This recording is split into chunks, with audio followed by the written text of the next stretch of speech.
Break के बाद एक बार फिर से स्वागत है आप सभी का अपने फेवरेट शो बॉलीवुड टॉकीज में।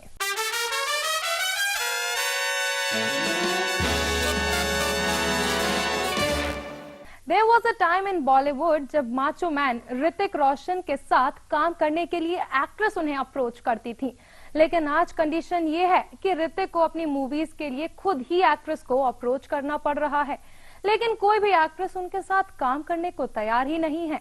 अगर हम पर यकीन नहीं होता तो इस रिपोर्ट को देखिए। Director Sanjay Gupta's upcoming movie Kabil could have been a problem for him if Yami would have not said yes for his movie. Well, reports say that movie's main focus is the actor. जी हाँ, सही सुना आपने। Movie में interval से पहले ही हो जाती है एक्ट्रेस की death, and so none of the actors wanted to be the part of the movie. Although the directors and producers wanted to cast a renowned face opposite Hrithik, but it seemed quite impossible. On the other hand, Yami Gupta is too excited for her new movie. हालांकि movie के लिए करीना कपूर और परिणीति चोपड़ा से भी बात की गई थी, लेकिन उन दोनों ने ही इस ऑफर को कर दिया reject. If we talk about the story of the movie, then film एक अंधे लड़के की कहानी है जिसकी गर्लफ्रेंड का रेप के बाद मर्डर कर दिया जाता है, जिसका एक्टर लेता है रिवेंज। वेल, देखना इंटरेस्टिंग होगा कि एक बड़े फेस के बिना बन रही इस मूवी को ऑडियंस कितना पसंद करती है।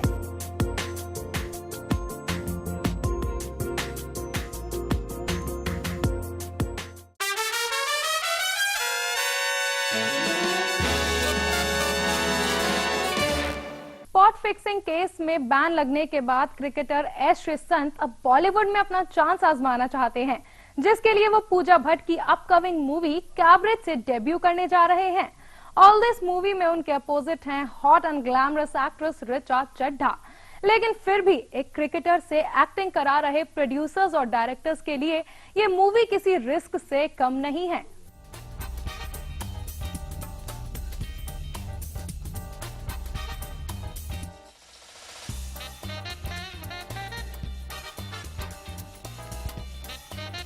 क्रिकेट की दुनिया को अलविदा कहने के बाद श्रीसंत अब बॉलीवुड के जरिए अपनी फैन फॉलोइंग को बनाए रखने की पूरी कोशिशें कर रहे हैं।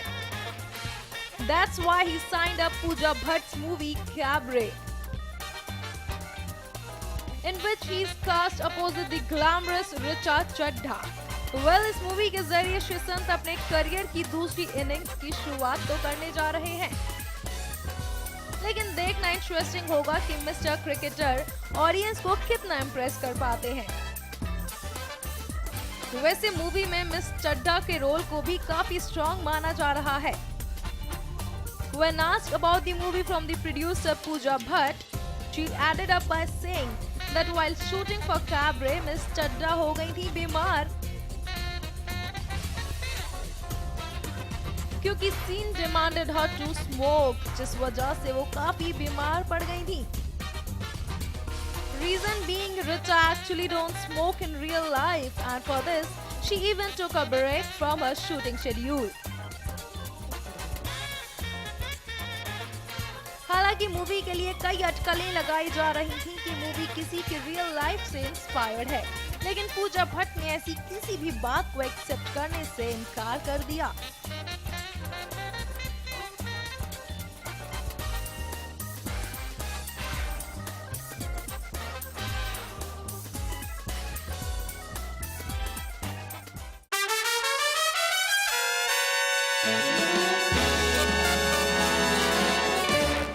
बॉलीवुड की लाइमलाइट ऐसी ही है कि यहाँ अच्छे से अच्छों को अपनी पॉलिसी से कॉम्प्रोमाइज करना पड़ता है, फिर चाहे वो स्ट्रगल पीरियड हो या फिर मूवीज में कमबैक।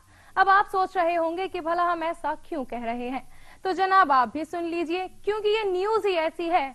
जी हाँ, हम बात कर रहे हैं बॉलीवुड की बेबो यानी करीना कपूर की, जिन्होंने सैफ अली खान से शादी के बाद ऑन स्क्रीन किस ना करने की पॉलिसी बनाई थी, लेकिन अर्जुन कपूर को किस करने के लिए बेबो ने तोड़ दी अपनी पॉलिसी। बिलीव नहीं होता तो देख लीजिए ये रिपोर्ट।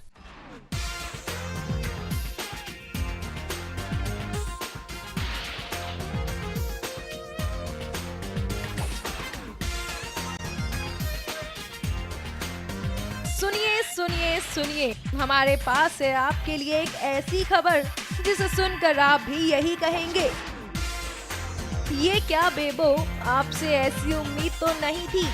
वैसे खबर ही ऐसी है कि यकीन करना शायद आपके लिए भी मुश्किल होगा। बॉलीवुड में खबरों का बाजार गर्म है कि बेबो हो गई है बेवफा। मेरा दिल जिस दिल पे फिदा है, मेरा दिल जिस दिल पे फिदा है, एक बेवफा है, एक बेवफा है, एक बेवफा है, एक बेवफा है। जी हाँ, सही सुना आपने, बेबो ने अर्जुन कपूर को किस करने के लिए दे दिया है सैफ अली खान को धोखा। शादी के बाद करीना कपूर ने बनाई थी एक पॉलिसी कि वो ऑन स्क्रीन किसी भी एक्टर को किस नहीं करेंगी, लेकिन स्क्रिप्ट के सामने बेबो को माननी पड़ी हार और अपनी अपकमिंग मूवी के लिए उन्होंने कर ही दिया अर्जुन कपूर को किस, जिसका पोस्टर आजकल काफी वायरल हो रहा है। हालांकि करीना के फैंस इस बात को मानने को तैयार ही नहीं है कि उनकी चहेती बेबो एक मूवी के लिए अपने हबी को धोखा भी दे सकती हैं। उनका तो यहाँ तक कहना है कि ये सब किसी ने फोटोशॉप से कर दिया होगा। मूवी 1 अप्रैल को रिलीज हो रही है, जिसमें सदी के महानायक अमिताभ बच्चन के साथ साथ जया बच्चन और बाकी के कलाकार भी नजर आने वाले हैं। इस पोस्टर की सच्चाई क्या है ये तो ऑडियंस को मूवी रिलीज होने के बाद ही पता चलेगा। वैसे लास्ट टाइम करीना को ऑन स्क्रीन 3 इडियट्स में आमिर को किस करते हुए देखा गया था।